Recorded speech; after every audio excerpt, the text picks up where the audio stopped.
प्रसाद तू आहे ना हे शूज घाल रिसेप्शन साठी, खूप छान दिसतील. तुला काय आवडलेलं नाहीये का यातलं काहीच? मला साधेच कपडे घालायचे आहेत, कारण मला तसेच कपडे आवडतात. अरे तुझ्याच लग्नात तू साधे कपडे घालणार आहेस का? ते काही नाही, आम्ही जे सांगाल ना तेच कपडे तुला घालावे लागतील. अरे तुझं लग्न आहे, मस्करी थोडी. मी सांगतो तेच तू करायचं आहेस, बास. त्याच्यावर जबरदस्ती करायची नाही, बास. अरे काल मी कांता काकूंना एका प्रिंटरशी फोनवर बोलताना ऐकलं. त्या म्हणत होत्या की पत्रिकेवरचं नवरीचं नाव बदलायचं आणि असंही म्हणाल्या की हे पत्रिकेचं सॅम्पल फक्त त्यांना म्हणजे कांता काकूंनाच मिळालं पाहिजे, इतर कोणाच्याही हाती लागून चालणार. पण मग तू त्यांना तेव्हाच्या तेव्हा जाब का नाही विचारलंस? पण खरंच जर कांता काकू प्रसादचं लग्न चंदनाताईशी करणार नसतील तर मी त्यांना सोडणार नाही. हे बघ हरीश, ते सगळं ठीक आहे, पण ह्यावेळी पूर्ण खात्री झाल्याशिवाय तू काहीही करू नकोस. ठीक आहे, नाही बोलणार. अगं मी शिरा केला होता ना साजूक तुपातला, स्वतःच्या हाताने केला म्हणून द्यायला आले होते. खाऊन बघा आणि सांगा मला. अहो काकू, तुम्ही कशाला त्रास घेतला? नाही घेतलाच आहे मी त्रास. काय म्हणणं आहे तुझं? खाऊन बघ. काय का तू अशीच उभी ना, हा खाऊन बघ आणि मला सांग कसा झालाय.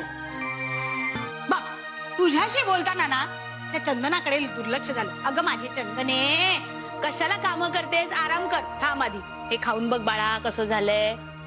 शोधा शोधा त्याला, मला काही करून तो प्रिंटर हवाय. एरियातल्या प्रत्येक प्रिंटरकडे पोरं पाठव आपली. हा, लवकरात लवकर शोध त्याला. आता जुनी सगळी उधारी संपली. हा, अहो काय काकू, नंतर दिले असते तरी चाललं असतं. असं कसं? नवीन नाती जोडायच्या आधी जुने सगळे हिशोब चुकते झाले पाहिजे. म्हणजे काही नाही, काही नाही, कळेल तुला हळूहळू. गुणाचा ग माझा प्रसाद. येऊ मी?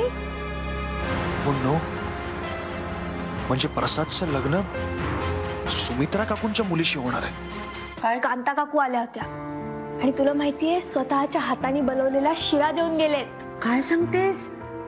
खरं नाही वाटत आहे ना? मलाही प्रश्नच पडला होता की या त्याच कांता काकू आहेत ना? का करताय तरी? काय बिघडवलंय तुमचं? अरे हरीश, तू तरी सांग, माझा प्रसाद कधी कोणाच्या अध्यात पद्धत नसतो, मग का मारतात ही लोक? मीच सांगितलं त्यांना त्याला शिक्षा द्यायला. वृंदात तुझा संशय खरा ठरला. हा चंदनाताईशी ठरलेलं लग्न मोडतोय, दुसरी नवरी शोधतोय स्वतःसाठी.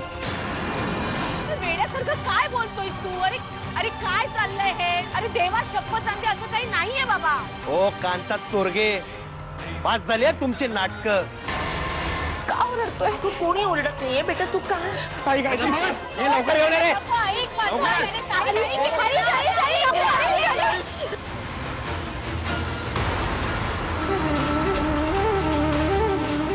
हरीश भाई, अहो कशाला वड्याचं तेल वांग्यावर काढताय? या सगळ्याची प्रसादला का शिक्षा? यात त्याची काय चूक आहे? खरंय, यात प्रसादची काहीच चूक नाहीये. हे सगळं किडकं डोकं यांचं आहे, यांचं.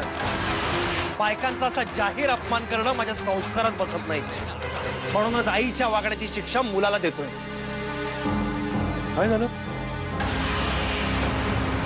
बाबूराव, बाबूराव, हो बघाव, बघाव प्रसादची तुमच्या होणाऱ्या जावयाची काय अवस्था केली आहे बघाव.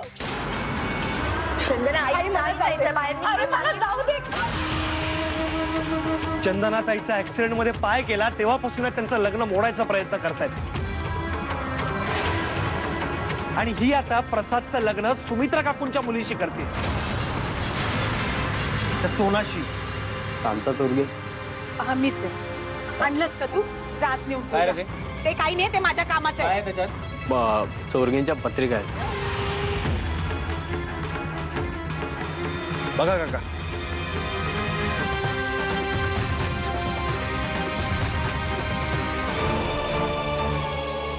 वास्तूत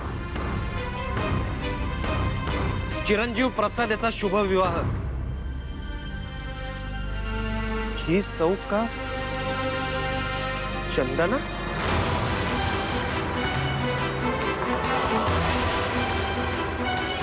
झालं समाधान? काय ग वृंदा, झालं का समाधान? दिल्या